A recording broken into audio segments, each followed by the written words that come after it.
Welcome to Improv for the Podcast. On this week's episode, we'll hear from Rebecca Haas, who will tell us all about her improvisational journey. We'll play a couple games, and most importantly, learn how she improv'd her life. Let's hit it.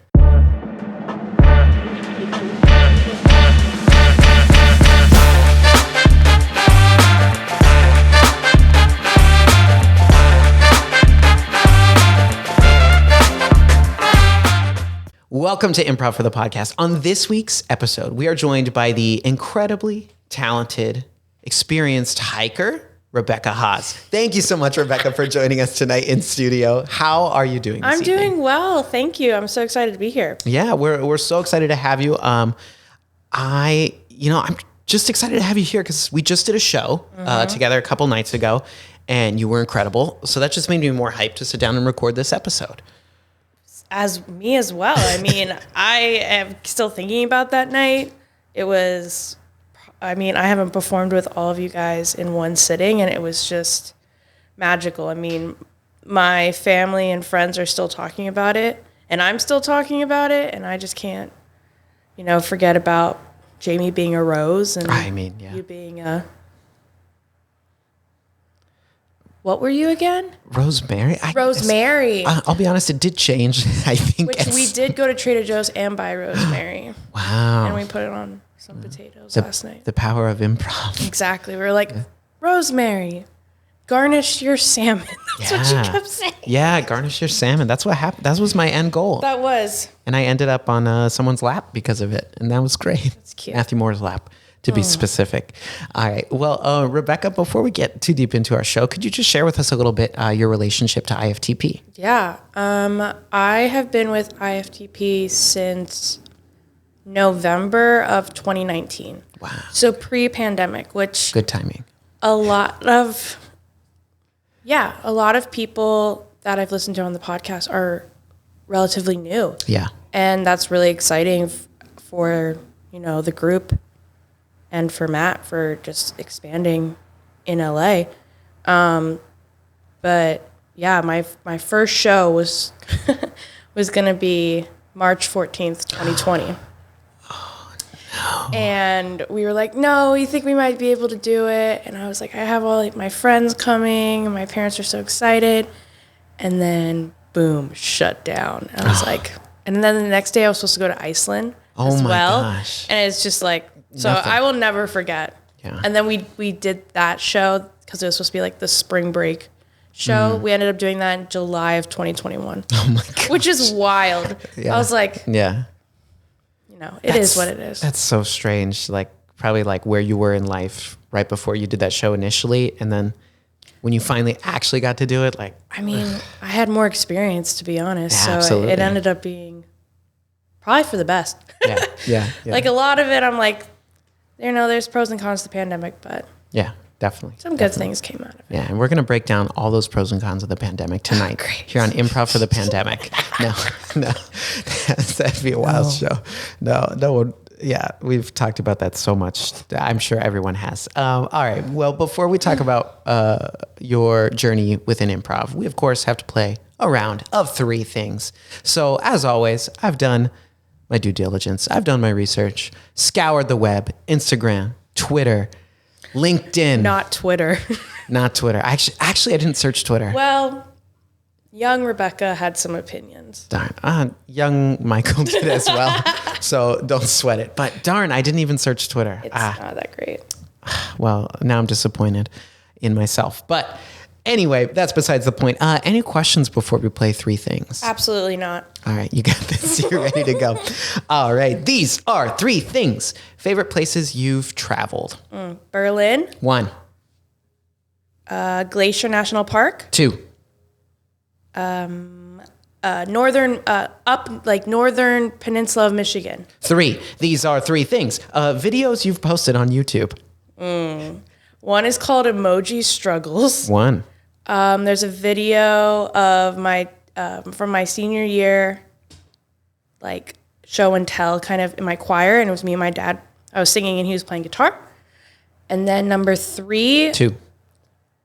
would be, I have a documentary about Jade Mountain, which was a boba shop in Madison, Wisconsin. 3. These are three things. Last category. Best things about working in production /film /television. Best things. Yeah. Meeting tons of people, celebrities to awesome production assistants that are going to be stars in the future. 1. Just like seeing the behind the scenes and how things grow from start to finish. 2. And kind of being freelance. 3. And being able to pick what you want. Yeah, these are 3 things. Very nice, very nice. All right, jumping back to that first category. So traveling. Correct me if I'm wrong, but I picked up from some deep dives on social media. You like to travel. Is this true? Yeah, I love to travel. I mean, I've had the opportunity to do so, and I want to keep doing it. It's just an expensive sport. Yeah, absolutely. Absolutely. It's like lacrosse is an expensive sport, and so is travel. Yeah. Yeah. So you said Berlin. I've never been to Berlin, but sell me on Berlin. Berlin is a melting pot of people in Europe. I would say it's kind of like LA. It's pretty big, but the metro system is way better. I studied film there for 2 months, so I lived there for a little bit. And not everyone, like German is not widely spoken. Like English is, because it's a major city, it's we'll speak English. But I really tried to learn German, not great. But there's so much history as well there, with the Berlin Wall being there, and just so many different types of people all around the world.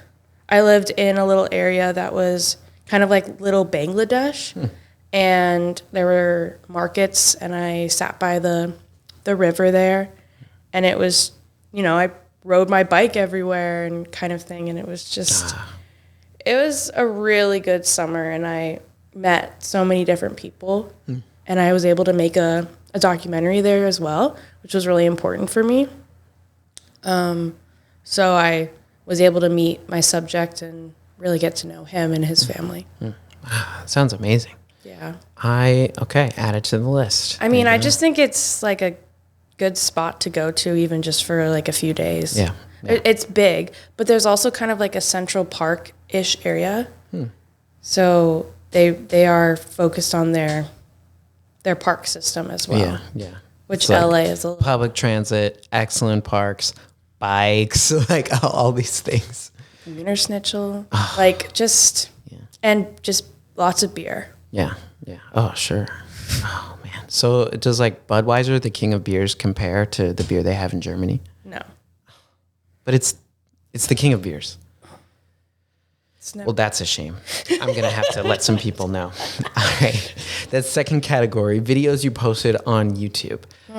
So one thing I love about the internet, and I know this is true for me as well, is that you can like search someone up and like find things that are from like their childhood or like from a long time ago. Because I think we're of a similar age where like we grew up as the internet was evolving. And like I know my YouTube, like my main email account, I made it in 2006, and like I'm still rocking it, Yeah, my email is regretful. Yeah, but it's kind of awesome. Right? It is awesome. Yeah, because I have a good one for like my aim. Like, what was your aim? Yes, that's important. Your status message, all that stuff. Not your name. Like, that's so boring. Yeah, people can find you. Yeah, mine, you can't find me. And I'm not gonna say it because I don't want to. Hey, digital footprint. That's important. You got to look out for yourself. So, of those videos you have posted, I know some were for college classes. Some were just to share like different things you were working on. Thinking about those, I think there's 7 or 8 videos posted on there. Do you have a favorite of those? I think I have 2 favorites, to be honest. The one that I didn't mention is a video that I made when I went to Death Valley with my dad. Ooh. And I was in this phase in college, which is I'm still in the phase where I like to film things, and I was like, I'm gonna make something out of this, because when do you go on a father-daughter like trips really anymore? I think that's a good idea. And my dad's a really silly guy, and so I was just like filming all this stuff, and I put like this really intense song. I don't know what the song is called, but it just worked really well, and it's really nice to go back and see that experience. even if it was just for a few days. But yeah, absolutely. Posting it, and I just think it's really nice. And then the other one I would say is Emoji Struggles, which is a really funny video that I gotta check that one out. This was for a class that I took my second semester of freshman year, and it was like an intro to media class. Ooh, yeah. And I'd always like been interested in video growing up, but never thought of it like as a career or anything. And I took this class being like, oh, okay, like let's just, have fun. And, American history first semester did not go well. So I was like, oh, we're going to move away from that. Yeah. And this was like our final project. And I randomly had this idea of what would it be like if people spoke in emojis? And that's what the video is. And it's really funny. And I got an award for it. What? And That's so amazing. I was like, okay, maybe I should do this. And, it's just filmed on the little DSLR that I had. And I had 2 partners, and I pretty much did all the work. Yeah. Did your back hurt? Yeah. Yeah, from carrying your team? all of the weight. Jeez. But, yeah, I think it's a really silly video. But actually, the professor, I don't know if he still does it, but he was showing that video as an example for years after, and I felt really nice about that. Yeah. I was like, yeah, it is a good video. And it's quirky, and it's different. So I'm really pretty proud about that one. That's really cool. I like one is like a kind of a memory that you want to have for a long time, and the other is like, I can do this kind of work. An and accomplishment, and yeah. Just came out of nowhere. Yeah. The beauty of YouTube right there. Your description of the Death Valley video, did you at any point ever want to like make vlogs? Yes. Yeah. Oh my God. I did too.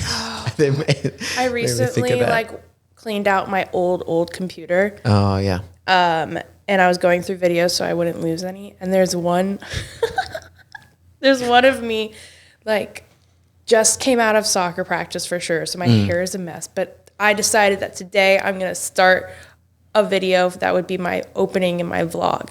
I'm like, hey everyone, it's Rebecca. Like, this is my first video. Not my first video, but like my first video for YouTube. And then she's like, and then I'm like, okay, everyone, like, here I am. Bye. And I was like, oh God, so cringy. Nothing ever came out of that. Yeah. But I am also I'm like, I don't need a vlog about my life. Yeah. Social media is enough for me. Just post one story of my like avocado toast and I'm good. Yeah, there you go.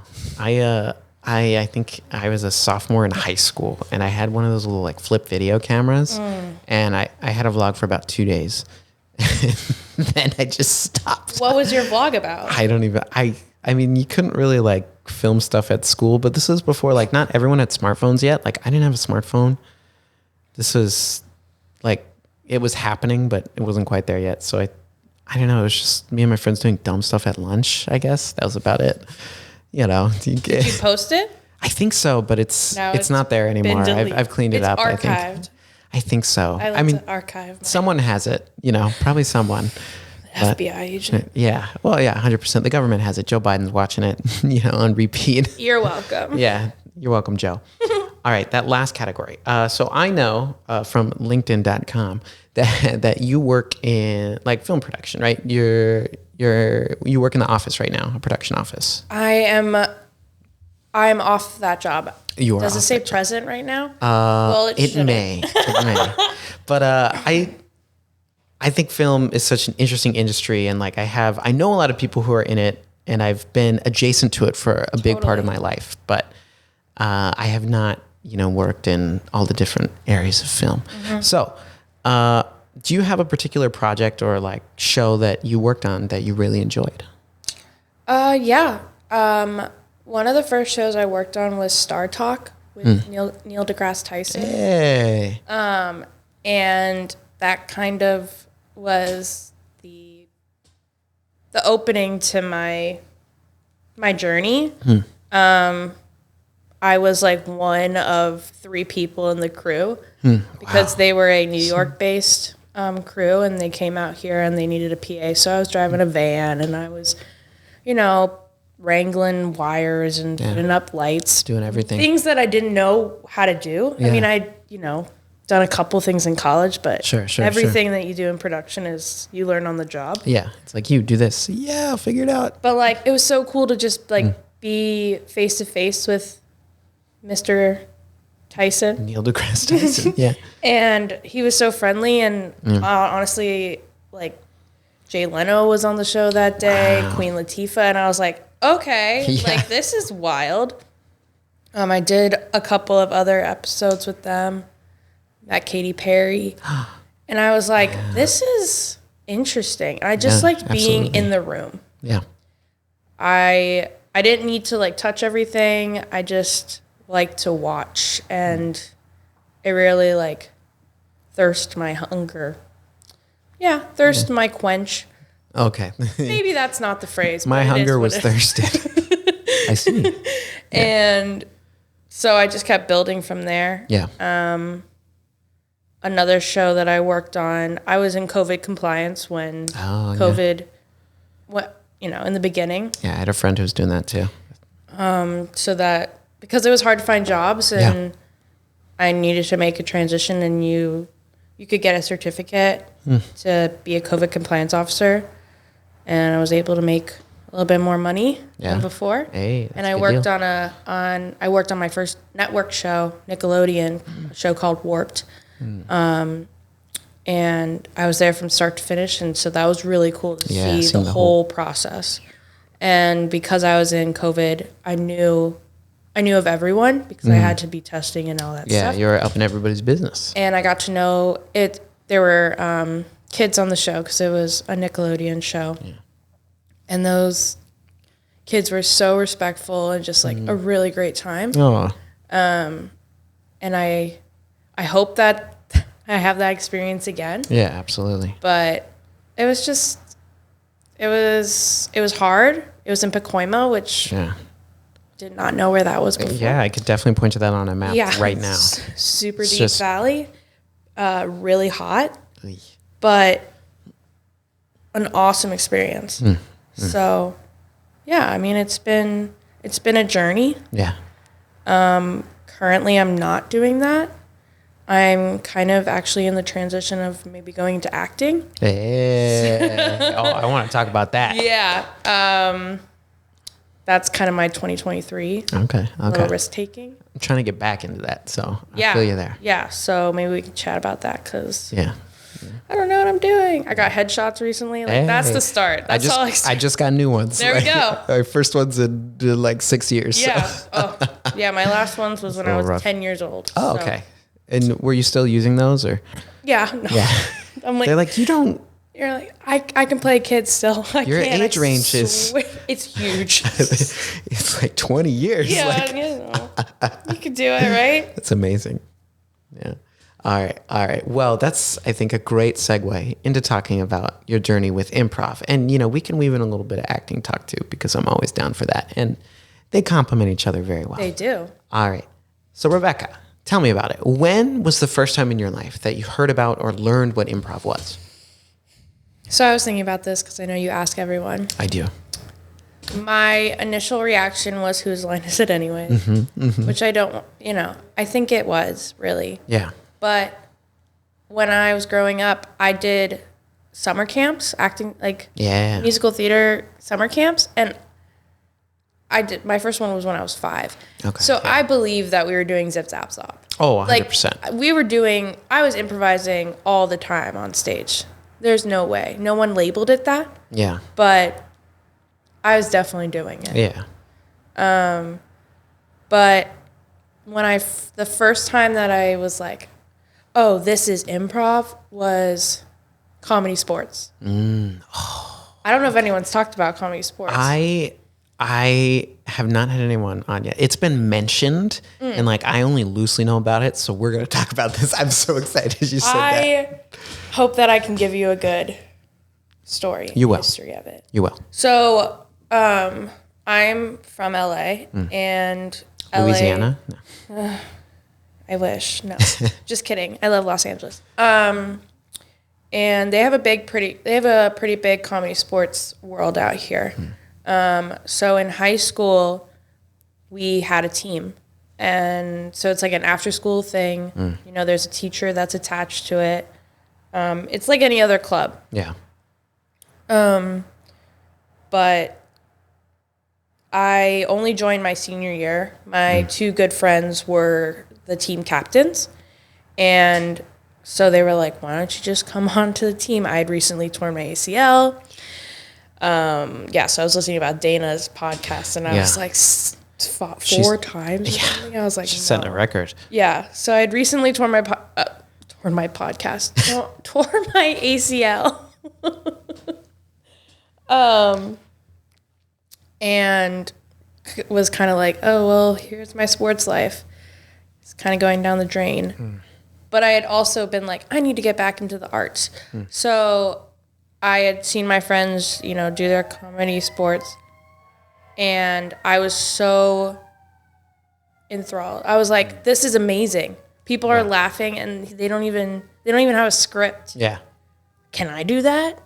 So I joined, and it was a totally different group of people than I hung out with. Yeah. But from like sports to comedy sports. Yeah, it was like not the actual sports people. Yeah, different crowd. But they were so like it was so cool to get involved with that kind of thing. So basically, comedy sports is like it's like a sports match between two improv teams, and there's a referee who is an improviser, or it's a comedian, is a part of the comedy sports network. You have, for your team, you have like a comedy sports rep kind of who like helps you, but they're not at your practice every day. It's kind of like, they come and they maybe like give you some advice, but we're pretty much on our own. Wow. Which is pretty cool that we were able to do this. So we would like put on shows, and we'd invite another school to come and compete with us. And it was basically short form. Yeah. So it was all these games, a lot of rhyming games. You play one game with the other team, then you do two games with just your team. And I think we had 4 players, like it'd be 4 and 4. And how you'd win is based on claps from the audience. Wow. So usually if you're at home, you win. Yeah. Yeah, because they're like... There's really no, way to get out of that. We did go to a away game, and we did win. Uh-oh. It was like, we were That's gotta feel bad. God. I mean, good for you, but... Yeah. Wow. I do think the audience had a crush on some of our team players, so that helped. But I'm not mad about it, to be honest. A win's a win. The comedy sports kind of goes on family-friendly games. Yeah.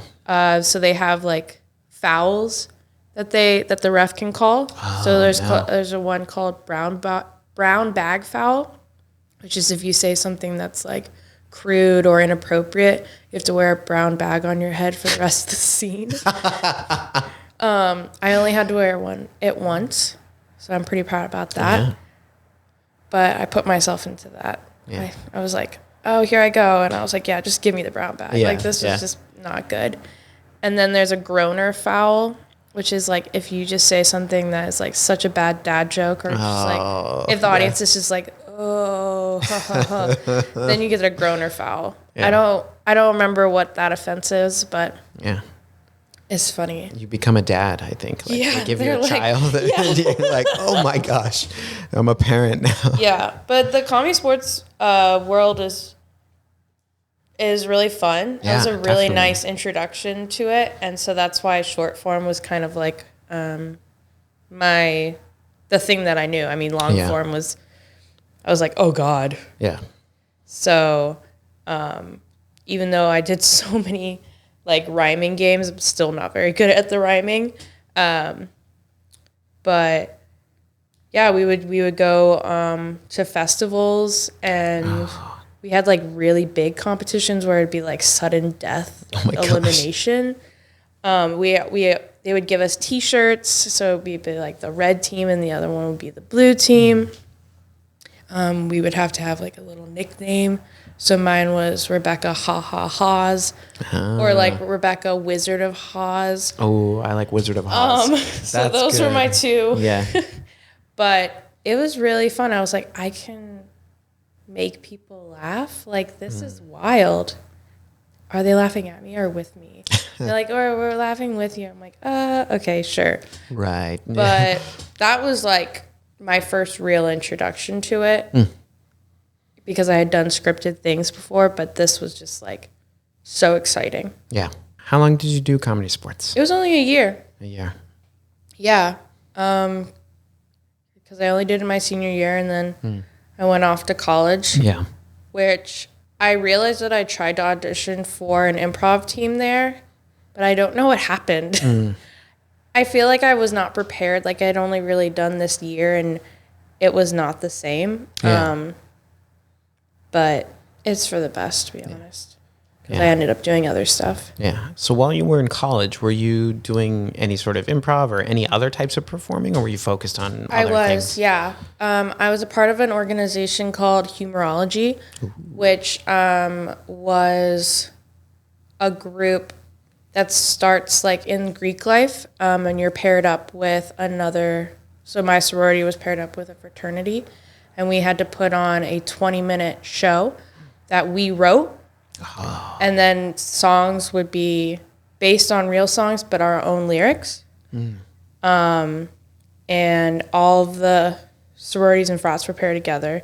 And then in the middle of the year, you do an audition to see who gets to the final show. So like 3 teams don't make it.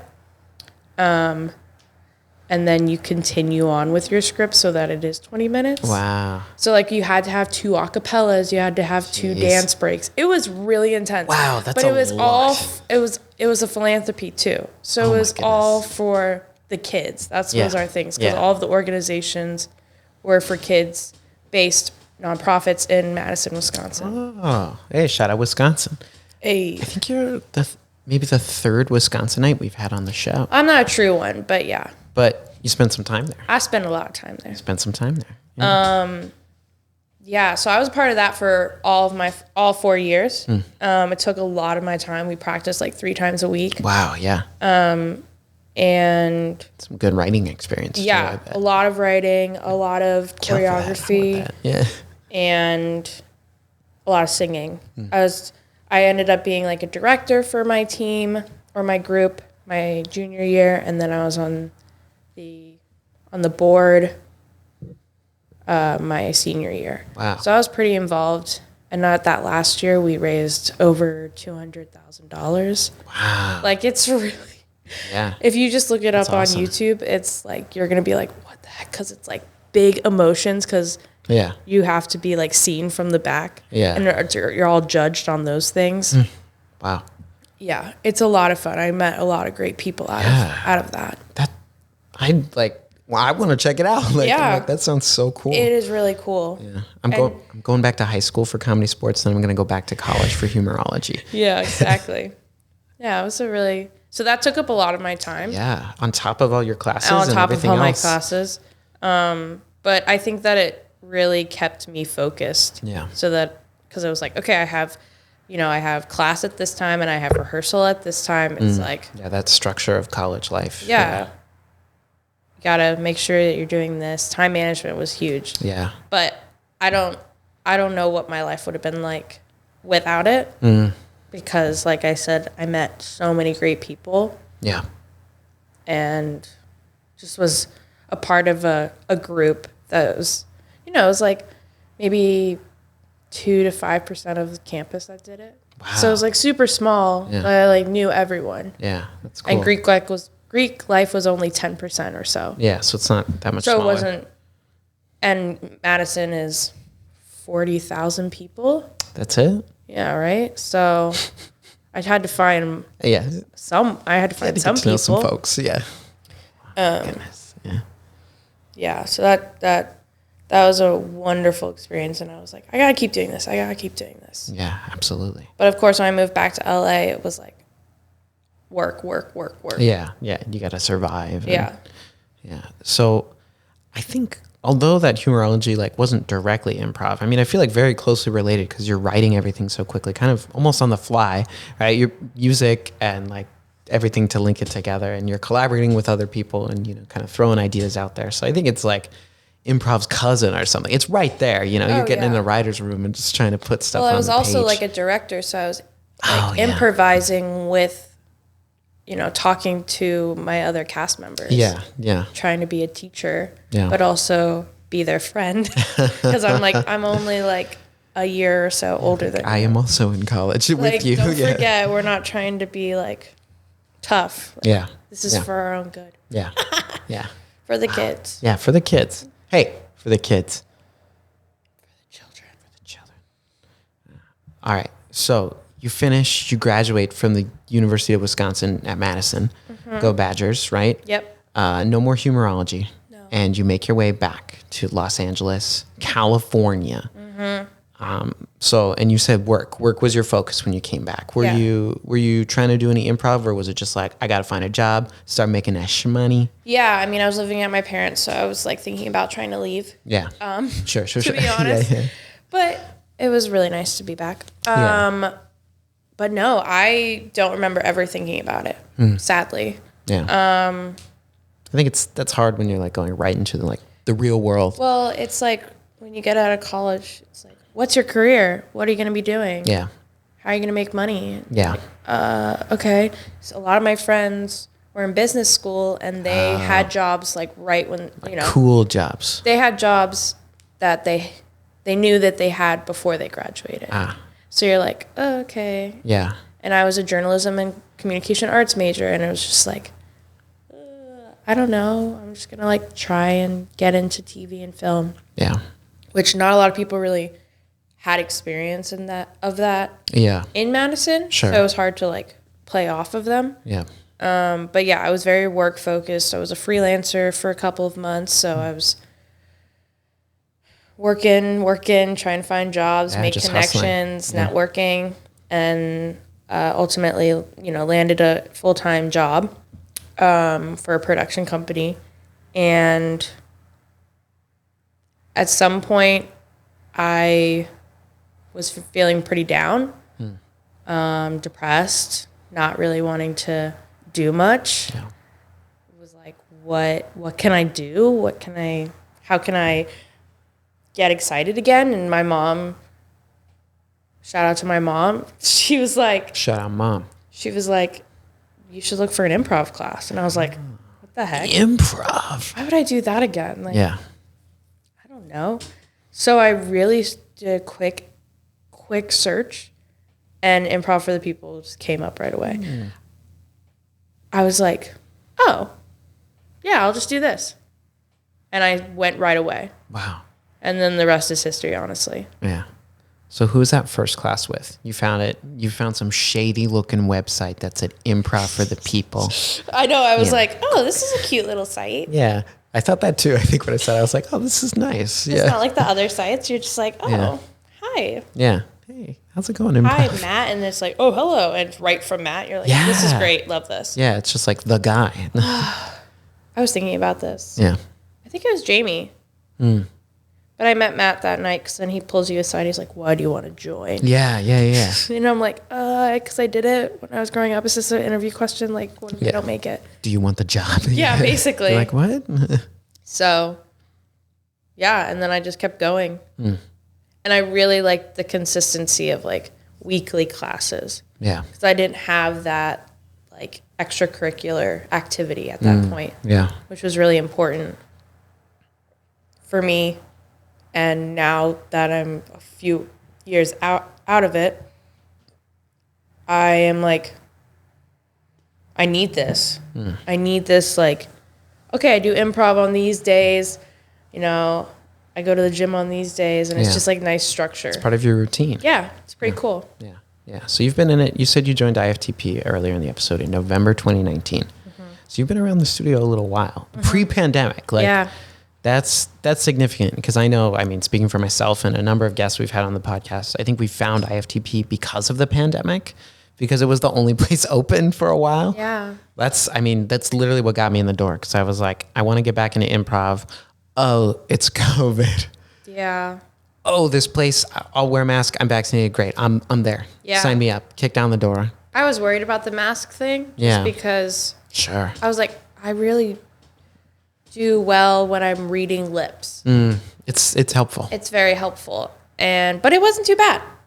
I really enjoyed it. And I was very grateful that we were able to open up and do that. Yeah. And then only go from there. I remember those classes where it was like, you can take your mask off. And I was like, Yeah. that was exciting because I got to see all my classmates' faces. And I was like I hadn't. You have a mouth? Like, that's wild. Yeah. Wait, I didn't expect your nose to look like that. There were some people, they had 2 mouths. No. Which was odd. I had a lot of questions. Yeah. So during your time at IFTP, I want to ask, have you had different teachers while you've been here? Have you had mostly one teacher? I've had every teacher. Every teacher. Oh my Except gosh. you, Michael. Oh. Yeah. Which I'm trying to join that sketch class. We're working on it. We're working on it. There's some complications in the back Yeah, I end. emailed him. I was like, wait, what happened to it? Yeah. And I was like, dang. So I took one at Second City online during the pandemic. Okay, yeah. Yeah, it didn't fall through. The online stuff is tough. It was too hard. It just is. Yeah. Yeah, I did one IFTP Zoom improv in the beginning. It was not a good time. Yeah. It was really hard. Yeah. I couldn't do it. Yeah. Sketch, I think if you're just maybe purely writing, it can kind of work online, but you don't get to turn it into performance. Yeah, it was hard for me to keep my attention. Yeah. And there wasn't like a video portion. I think if I zoomed in with people. Wait, were you by yourself?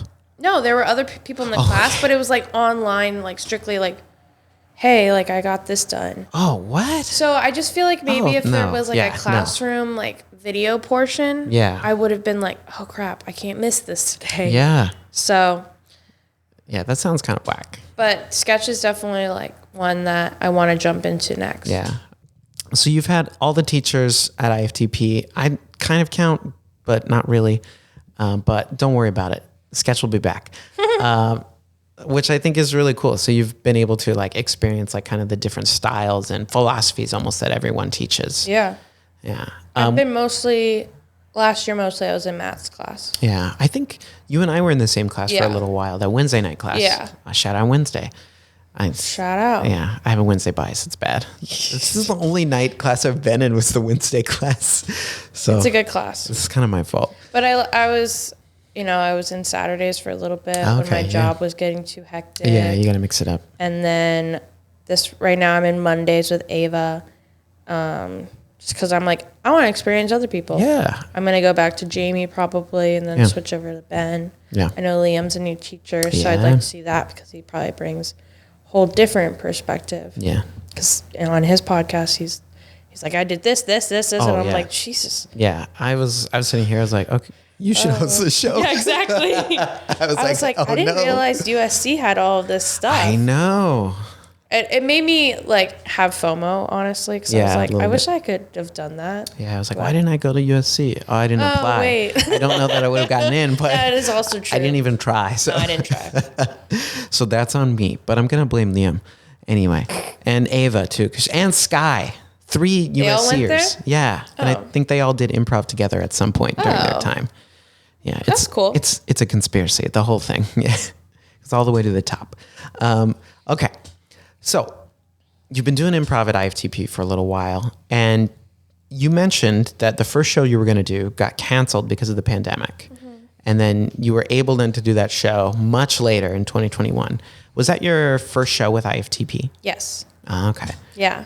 So bringing that show back, like, I guess it was like 12 to, or like 14 months later, 15 months later. How was that coming in? Like, kind of like, hey, the pandemic's not as bad. We're going to do an improv show. What was that like? I didn't really think of it like that. Well, that's not true. I was a COVID compliance officer, so it's kind of like, oh God, making sure that Matt's like doing the COVID tests, because we were doing that before, the antigen tests and all this stuff. But I was just excited to get on stage because I hadn't been on stage for a couple of years since college, and it was something that I was searching for.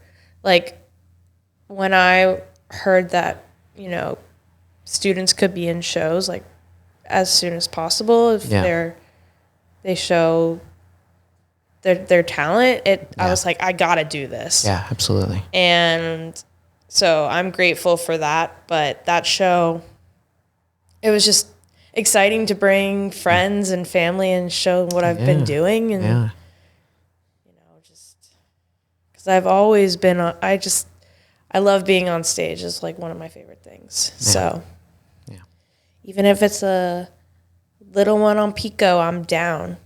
Yeah. Yeah. And I know since then, I think you've been in a number of shows. Yeah. Quite a few. Yeah. I know we've done a number of them together. Yeah. We've done some classes. So that kind of turns me to what you're thinking about for 2023, because this is something I've gotten to loosely touch on with a few people, but you've mentioned that acting is something that you're interested in getting into going into 2023. And I would definitely say that doing improv, I think, is a great way to like complement acting. I think they go so hand in hand. Not to shout out the podcast, but an episode I did with Ty Hubbard. He was my roommate in college, and he's more actor than improviser. But we talk about that a lot because he's a big acting guy. He loves his acting. I love him, but he talks about that a lot. So, what are you thinking for 2023? I've always thought about being an actress. When I was a little girl, that's kind of was a big thing I was interested in. Yeah. There was a brief period where I got headshots and I had a Coogan account. Like, I was in the process. Yeah. But I talked to my mom about this, and I was the oldest. There were 2 younger siblings. Like, who's going to come to set with me? Mm-hmm. It was expensive. Yeah. A lot of rejection that I don't think I would have liked to handle. Yeah. And I was doing a lot of musical theater. I was taking up a lot of my time. Oh, yeah. And I was like, okay, but like my friends are doing like sports and stuff. Mm-hmm. So I just ultimately chose that path, and it's come to my attention now that I'm like, yeah, but that's what excites you. Mm-hmm. Is being funny, but also being serious, and just having that creative outlet. Yeah. Because while I love production, I haven't really had any creativity. And so that's something that I've been hungry for. Yeah, you're missing that. And something that my mom has said is you don't want to wake up in the future and regret that you didn't do something. Yeah. And I'm getting close to 30, and I'm like... Same. Like, yeah. why not try now? I have the support that I need from my friends, from my family, from my boyfriend. And I think that I was trying to make 2023 like time to take some risks. Yeah. So, absolutely. Like I said, I got some headshots. Yeah. They're looking good. There's a lot of characters up in there. Yeah. So I'm just going to try and like self-submit and see where I go and see what happens in the rest of the year. I mean, it's only February. Yeah, that's true. You know, I started taking an improv class at UCB and just talking to people there. There's a lot of actors at that school. Yes, a lot of actors. So learning from them. Yeah. And they were excited about me possibly doing it as well. So that was nice encouragement. Yeah. They were like, "Oh, you're not an actress?" I was like, "Not really." So like chilling. So I'm thinking about taking an acting class. I don't know if you've ever taken any, but yeah. If you have any suggestions, because I'm like in the dark there, but it's really cool. It's gonna be a good year. Yeah, we're gonna see where it takes me. I think so. You're on a podcast. I'm on a podcast. There you go. That's something new. It's a good start, to be honest. Yeah, I think thinking about what you've told me kind of about your story, I mean, you've always been involved in some type of theater or performance, right? I mean, as a kid doing musical theater, it sounds like for a good chunk of growing up. Then you were doing comedy sports in high school. Like, that's taking that to another level, I think. Improvising, I mean, that's some tough stuff. Not every kid can do it. And then going into college, and you're like, every week we're like writing this 20-minute, exactly, kind of one act musical almost, which is wow. Yeah. And doing that for 4 years on top of college, then coming back and just being like, all right, I'm gonna get into improv again. And now, you know, you're doing long form, you're doing short form, and now you're seeing what other areas you can expand your creativity to. And you've also like made videos, done singing, like so many other things. Mm-hmm. So I think you're making the right moves. If this is what you want to do, I think you already have a track record that proves that you can do it. Yeah. You know, it's already there. You just have to make the choice. I just want to try. Yeah, absolutely. Absolutely. I think I would regret it if I didn't try. Yeah. Yeah. So, and we're not out of the pandemic, but the opportunity is greater. Yeah. Oh yeah. Than they were 2-3 years ago. Like I would not have thought about it then. Yeah. No. And I mean, I think with things like self-submitting, it's easier than ever with so much stuff being like you tape it at home and just send it in. Like that opens it up and takes away a lot of the pressure and the waste of time of auditioning and driving. Yeah. Yeah, I can't imagine that, but yeah. I will have to imagine it. Yeah, you will. In my limited experience when I was doing that for a little while, I also lived very far away, so it's not good. So I was like, why am I driving to like freaking Santa Monica from Azusa, California? Like Azusa? Yeah, it's out there. That's like on the way to Big Bear? Yeah, it's like, I'd say 25 minutes away from Pasadena. Yeah. Yeah. More east. Yeah. More east, like foothills. Yeah. So I would drive from there to like Santa Monica for an audition. I wouldn't get in the drive. Like for what? Like 2 hours. It's like a 3 hour, like, yeah. Stupid. Yeah, but that's the rejection. I don't have any beef. Anyway, I think that's really cool. So thinking about improv and kind of this, like, you know, you're turning a new page. You're like, I'm taking my experience, my skills, and I'm going to jump into something new. What has been the impact of improv on your life thus far? Improv has like changed my life. I know Dana was like, I don't want to say life changing, but a game changer. I mean, I think that's true for so many people who are here at Improv for the People, you know? I mean, I think joining IFTP and specifically really like got me excited about performing again. Yeah. And nailing down that this is really what I want to do. But I've also just met so many cool, different people through IFTP and improv in general that I don't really ever want to stop that. Mm-hmm. Like, I've met therapists that are doing improv, eye doctors, like teachers. I gotta find the eye doctors. Like it's Alan, Dr. Alan. I can't say his last name. Yeah. But it's just, if I hadn't joined and gotten back into improv, I don't think I'd be at this point where I'm like, I'm going to try and do acting. Yeah, it's given you the courage and the confidence to be like, okay, I can do this. What else can I do? Yeah. Yeah. And coming out of each show being like, oh my God, let's do it again. Yeah. Yeah. And I didn't even have a script. Like, what? Yeah.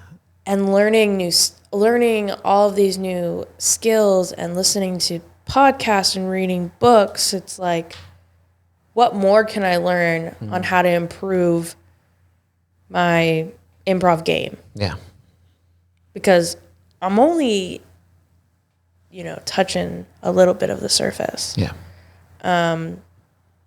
But I think improv just overall, like, improved my mood. I really feel like I'm a happier person because of it. And like I said, I have this structure that I didn't have before. Yeah. So I'm like, oh, no, I can't do that. I have improv on Monday. Yeah. Yeah. I was not doing that before. I'd be like, oh, like it's, whatever. Yeah, I'll just throw that to the side and go another time. But I'm like, no, this is my thing. I gotta go to my practice so that I can get better.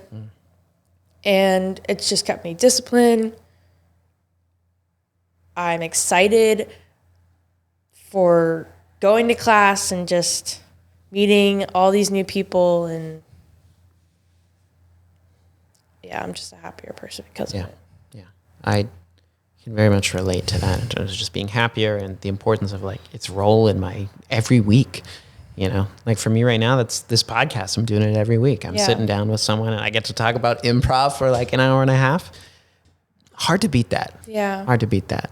And I just, every week it's reiterated. I'm like, oh, the stuff we're doing here is really important and really meaningful and really helpful to people. And like, it's been able to change them and, you know, help them take on life in so many different ways. I also think it's boosted my confidence. Yeah. I lacked a lot of confidence when I was in high school specifically. Me too.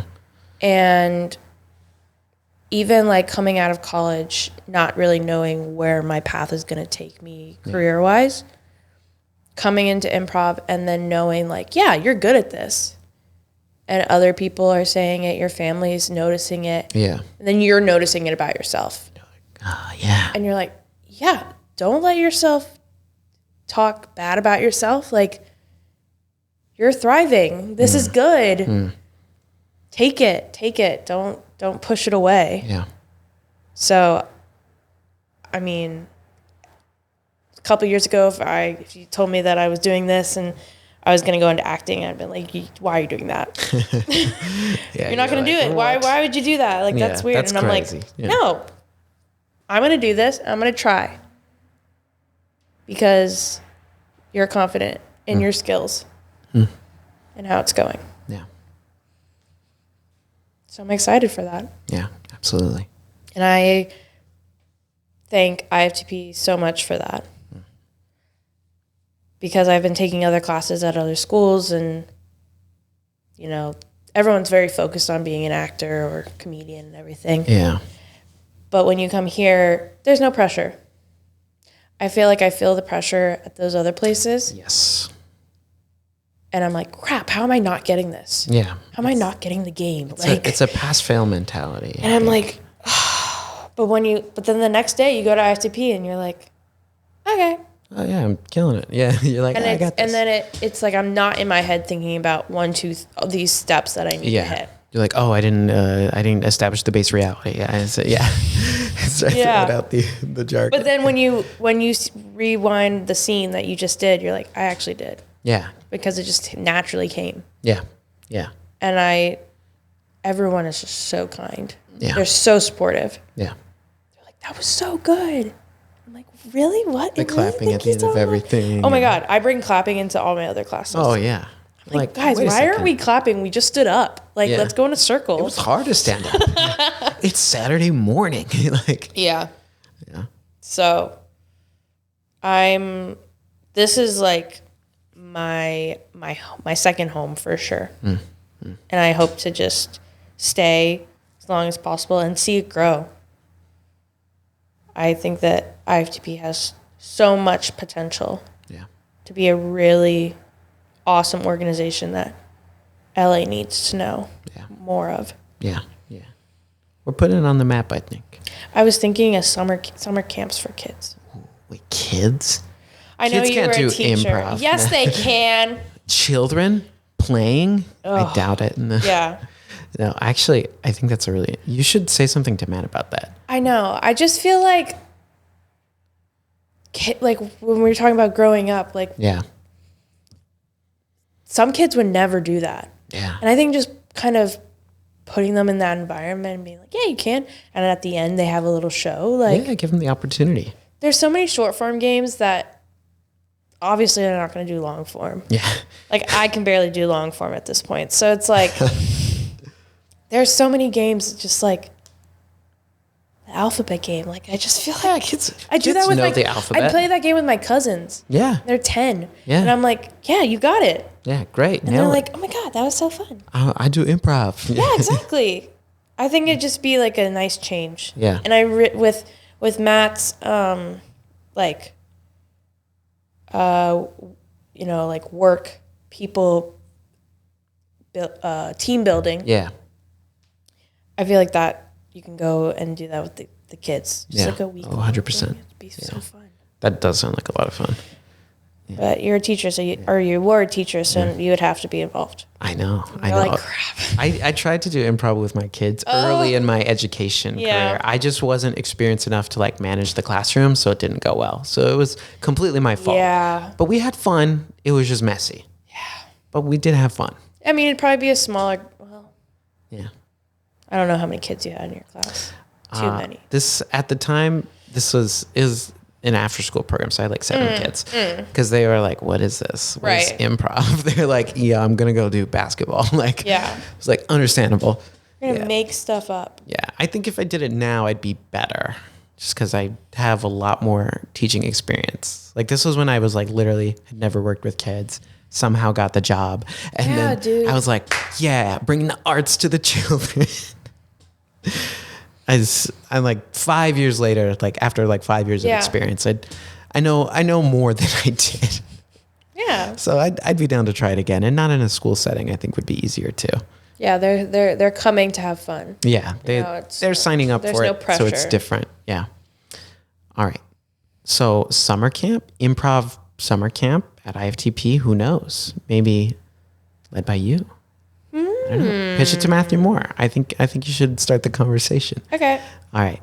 So we talked about the impact of improv, and we talked about some of your goals for 2023. This is going to be my last question for you. Then we're going to play some games. Okay. Do you have any goals specifically within improv that you're thinking about for this next year? We can say improv/comedy. So we talked about acting, and that's something you're diving into. I would really like to form a team. Form a team. There are a lot of great people in IFTP that I think that we could form a team and audition for shows. Yeah, different things. All around LA. Yeah. And just because other studios and other schools have teams, but you have to like hit certain classes to make those teams. Oh, you didn't pass level 500? Yeah, exactly. Get out. It's like... You didn't pay $3,000? You can't play with us. Yeah, so I just feel like there's a lot of gatekeeping. There's so much potential, and I would really like to like have like a core group of like 6 or 7 people and just like practice, rehearse, do practices, audition at theaters and stuff. So that's a really big one. Yeah. I also really want to learn new long form techniques. Yeah, there's so many. And forms. I've been reading a lot of improv books. When I listened to Liam's podcast, I wrote down all of those books and I bought them automatically on Amazon. I was like, how do you remember all of these books? One, because they all have like improvise in the name too. Well, one is Truth and Comedy. I'm like, okay. Oh yeah, that's a classic. That one was short, so I read that one first. Sean Halpern. Yeah. But I like that one. I think it's just like focusing on improv and kind of learning it as a craft. Because it's an art form. Everyone says that. Yeah. It's like, how much do I know all of the pieces? If this is true, what else is true? And that kind of stuff. Yeah, yeah. So just like really focusing on it and seeing where I can take it and being intentional about finding people and being like, hey, let's try and do something.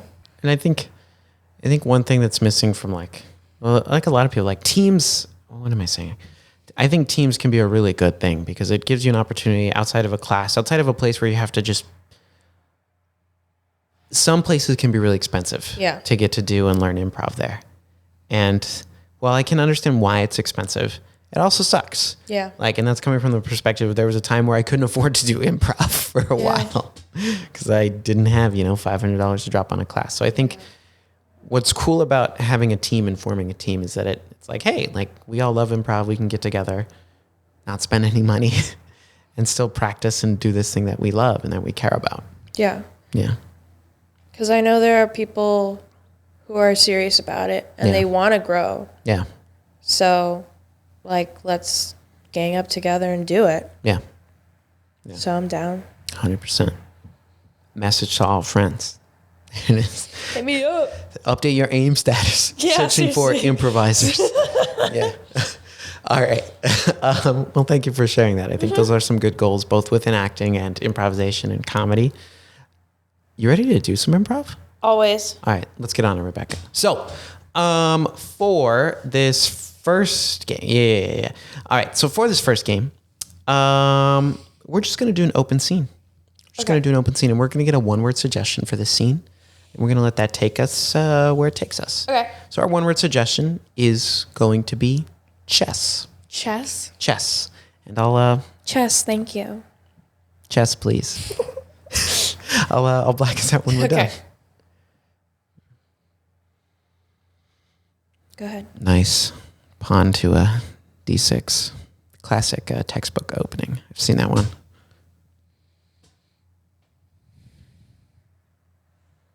Wow. Really? You're trying to do the sirloin sweep on me right now? I just learned it, Daniel. Oh my gosh. It's like I'm reading the Chess 101 textbook sitting across from you right now. That's what you look like. Yeah. Oh, you're jealous. Jealous.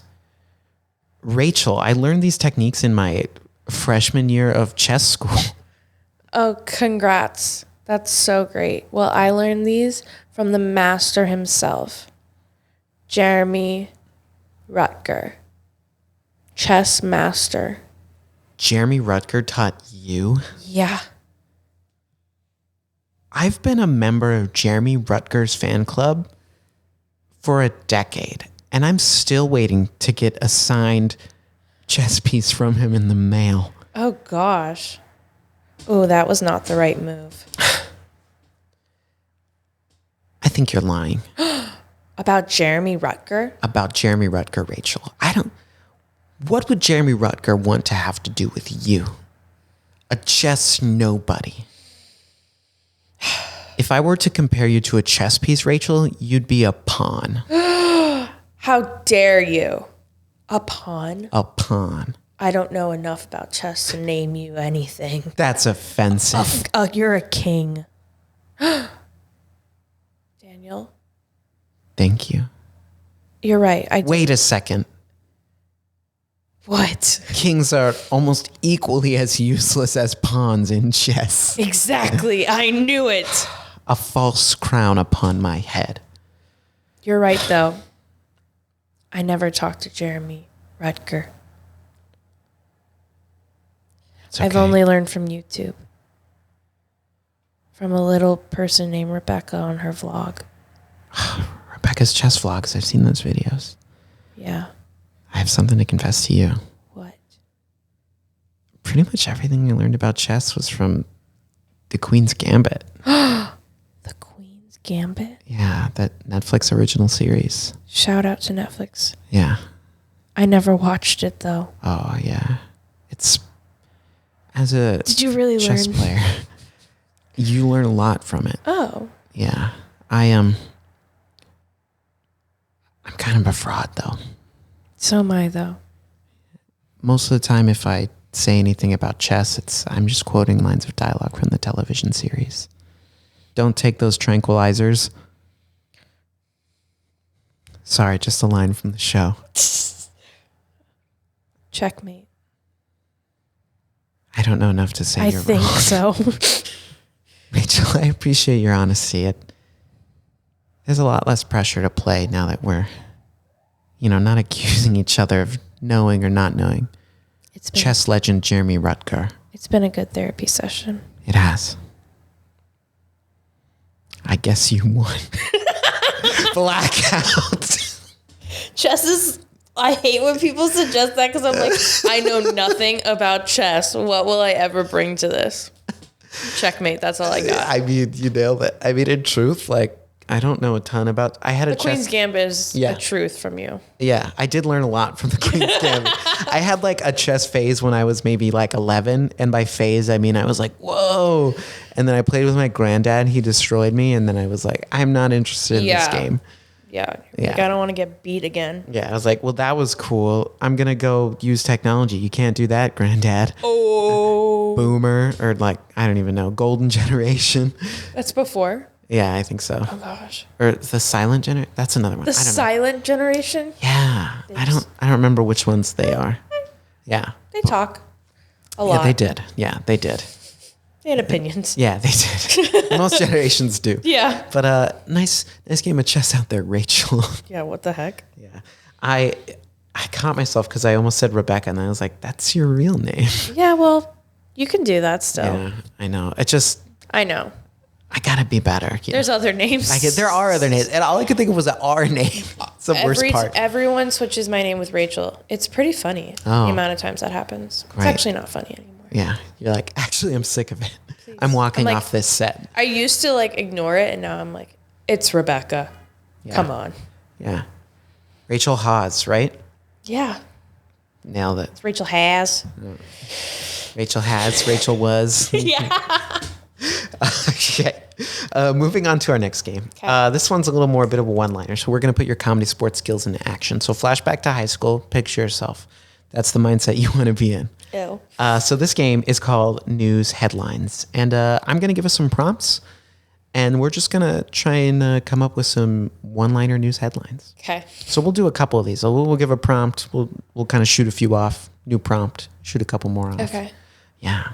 See what we can do. Okay. So our first prompt is grocery store. Okay, so I'm making a news headline about a grocery store. Yeah.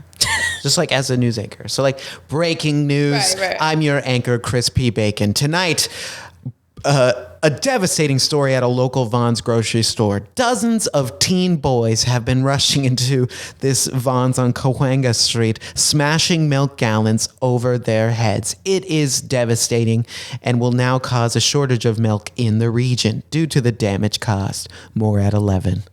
Oh, very nice. Yeah, just something like that. So our prompt is grocery store. Oh, I'm going now. Yeah. Breaking news live from Encino, California. We are at the local grocery store called Trader Joe's, where people are flocking the shelves when they learn that the frozen fried rice is no longer available. People are angry, and they are throwing cacti at the employees at this very moment. Jeremy is on the scene. Jeremy, what do we have? Oh my gosh, a succulent just flew past my right ear and grazed my lobe. Let me tell you, mild bleeding, but it appears this whole incident was started by a customer yelling the simple phrase, "Cactus fight." Oh my goodness. Back to you. Thank you so much. Wow. Yes, we are learning that the police are on their way to Encino Trader Joe's at the moment. It will be a little bit until the store can reopen. In the meantime, you can try Whole Foods. All right. Our next prompt is a good one. Traffic. Live from the 405, it is Rebecca Haas. We are in a helicopter right now, just over the pass of Venice and the 405, just by Sepulveda. There is a man running around naked, chasing after his cat. We don't know why he is naked, though. His cat has a little top hat on it, and it looks like his name is Mr. Whiskers.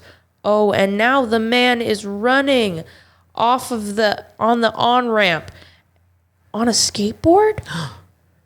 Oh, and he's carrying a cake, and he's it's the cat's birthday. Oh, he was just trying to get the cat to blow out its candles. Oh, well, happy birthday, Mr. Whiskers. Put your clothes back on, sir. Live from just outside CBS studios, a major traffic collision has occurred while television host and controversial British television personality James Corden has taken his crosswalk musicals into jaywalking. That's right, James Corden has begun to jaywalk musicals, causing a 19-car pileup here on the street that goes by CBS Studios. We all know it. Now, James Corden is fortunately or unfortunately, depending on who you ask, unharmed. However, the musical has been put on pause. Live in the field, we have a witness to the James Corden jaywalking musical, Darlene. Darlene, what do you see? Hi there. So glad to be on the show. I'm over here and I'm seeing a lot of people just jaywalking, and James Corden he's standing on the cars though, and he's telling people just to walk across the street. And I'm just scared for my life. I mean, this is a busy street. We're on Fairfax. This is the street that is by CBS. Of course. And I'm not sure what's going to happen next, but I really just hope that I can get a signature and maybe he can sing a song from Into the Woods. That would be beautiful, Darlene. Thank you for sharing. You know, legislators did warn us about this when jaywalking was legalized early in 2023. You know, the slippery slope that this could lead to. And here we are, folks, the result of our own choices. Blackout. Right. Wait, we are still in. Yeah. I forgot that I know that one's a loose game. It'll be tightened up in editing. Okay. But that's kind of the fun of it, is that we're just throwing crap out there. Yeah. All right. Well, congratulations for working with James Corden. Thank you. He's I found a controversial figure. He is, yeah. Because he's been in things like Cats, but also Into the Woods, which was okay. Yeah, it was okay. Yeah. And then his TV show. Which he's ending Oh, I this didn't know year. that. Yeah. Yeah. He's interesting because I'm like, where did you come from? He You know, he just like was showed like up. in theater and stuff. I don't know. I went on his Wikipedia page Yeah. at one point. That makes sense. It's just like they were like, you, America. He's like, I'm not really sure. Yeah. It's interesting. Like, I hope he's doing well. But I'm just like, interesting. All right. For our final game that we're going to play, Rachel, kidding, Rebecca. Oh my you were God. like, I'm out of here. This game is called Avengers Hopeful, and you are a random superhero interviewing for a position with the Avengers. You're going to get a one-word prompt to help inspire your hero, but the rest will be up to you. I will be playing a current member of the Avengers, interviewing you, hoping you can fill this spot. And I'll black us out when we're done. Okay. Your one-word prompt is smile. Hi, I'm Captain America. So glad you're here today to interview for the open slot. You know, we've had it's been quite a revolving door here at Avengers headquarters. Different events, both galactic, local, and HR, all the same. We're really excited by your resume. Thank you so much for coming in today. Thank you for having me. Yeah. What would you like to know about me? Well, when did you, what was it like when you first noticed your powers? Oh, well, I was a little kid. I was very shy. One day, my teacher, we had a yearbook photo day. She said, "Why don't you smile?" And I said, "I don't know. I'm not allowed to smile. My parents never let me." And I didn't know why, ever. But the kids started to make fun of me, and I said, "Okay, fine, I will smile." And when I smiled, a light beam came straight out of my mouth, and it killed all the kids in my class. Oh my gosh. So I said, "Whoa, what the heck is this?" And my teacher was like, "Whoa, you have a superpower. But don't ever smile again." Yeah. So I shut my mouth. I wore like one of those bag chip things on my lips. Chip clips. Chip clip. Yeah, we had those in the 40s too. Yeah, so I said, "No, I can't do this." But eventually I grew up and I said, "Hey, you need to use your power for good." So that's where it came. Wow. So I will not be smiling tonight unless you want to die. That completely makes sense, and I'm not going to ask you to smile. Now, is Smile your official superhero name, or do you have another title you'd prefer to go by, for branding purposes? Sure.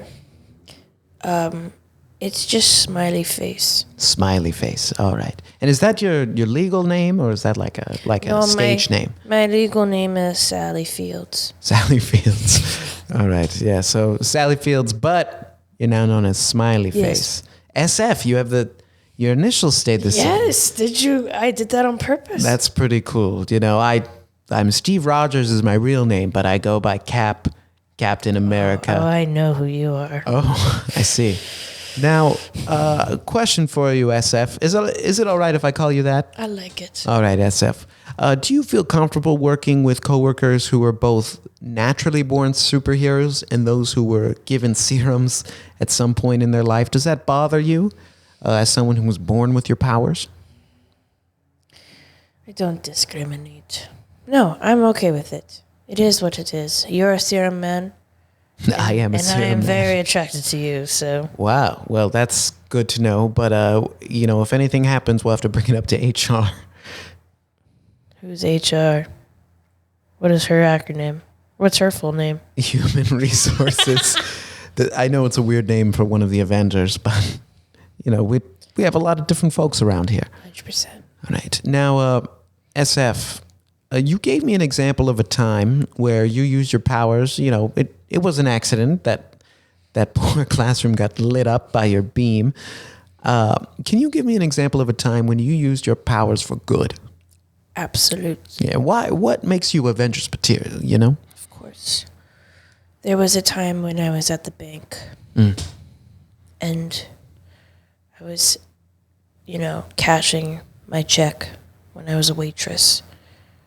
And there was a man who came in. And he said, "Give me all the money." And I was like, I've seen this in the movies. And I'd seen some of the Avengers movies at the time. And I thought, what would an Avenger do? Yes. What would I do? So I played my part. And I said, "Hello, I'm a sweet little girl, or I'm a sweet woman. Would you like to see my smile?" And he was like, "Oh, I actually would like to see your smile because you're very attractive." And so I was like, "Well, guess what? My name is Smiley Face." And I did my big smile. And he just vanished. Wow. Like it was just dust. Wow. And everyone was like, "Whoa, this is amazing. Absolutely. What's your name?" You're a hero. And I was like, "It's Smiley Face." And that was kind of like one of my big moments. Yeah, definitely. And the police came, so I had to kind of explain myself with that. They didn't have much to do. No. By the time they got there. Luckily for the mug shots, you don't smile. So That's good. That's good. Now, was there a lot of collateral damage in the diner after you smiled? Yeah. That's fine. We don't care about that No, here we at the don't care. Avengers. We don't care. No, There's a lot that you guys You've mentioned our movies. Remember New York? Oh, man. It's like we rebuilt the city from when I was a kid, growing up in Brooklyn. Right. Well, SF, I think you've got what it takes to be an Avenger. I've just got one final question for you. If we were to, send you off on an assignment with one other Avenger, kind of sort of like a duo team-up mission, what Avenger do you think you'd be best paired with?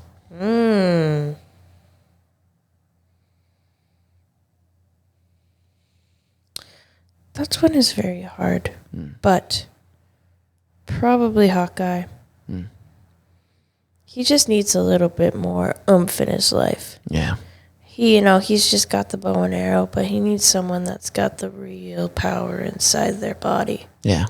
So I think it'd be good. And he's very quick to his feet. Yeah. I think we'd appreciate having someone like you to be able to look out for Clint in the field. Yes. Someone... Because he doesn't have Miss Black Widow. It's a little stronger, Yeah. Yeah. Appreciate that. All right. Well, SF, I'm Captain America, so I can hire whoever I want. You've got the job. Congratulations. Thank you. Blackout. That was my attempt to smile. So you were so happy about getting the job. Exactly.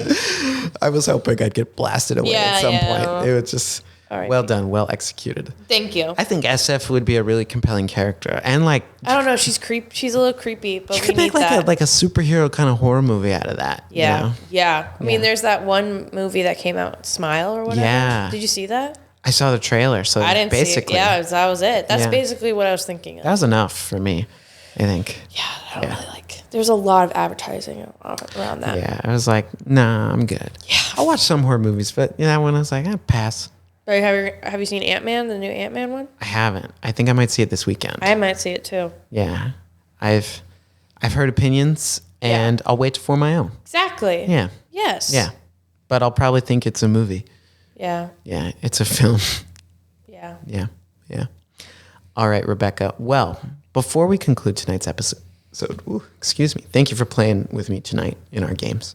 Any final words you want to leave us with on improv, on acting, on comedy sports, on smiley face? Really, what I've learned in the last few years is do what you want to do. Take the risk. If it makes you happy, keep doing it. Don't let other people tell you not to. You're only getting older, so it's time to do what you love, what makes you happy, and what keeps you going. And try something new.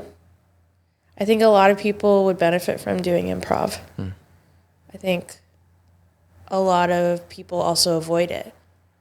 I've never done stand-up. That's something that I'm avoiding. I know a lot of stand-ups who are also avoiding improv. And it's funny that they're like, oh, that looks hard. And I'm like, well, your stand-up looks hard. Yeah. Yeah. So I think it's just we've kind of all experienced this pandemic together where we were stuck and we were trying to survive, and we still are trying to survive. Yeah. So find things that are making you happy and keep going and keep doing it. Because you never know what's going to happen. Your life may look different, and it may just get better. It's a really good point. I like that a lot. Well, thank you so much, Rebecca Haas, for joining us on this week's episode of Improv for the Podcast.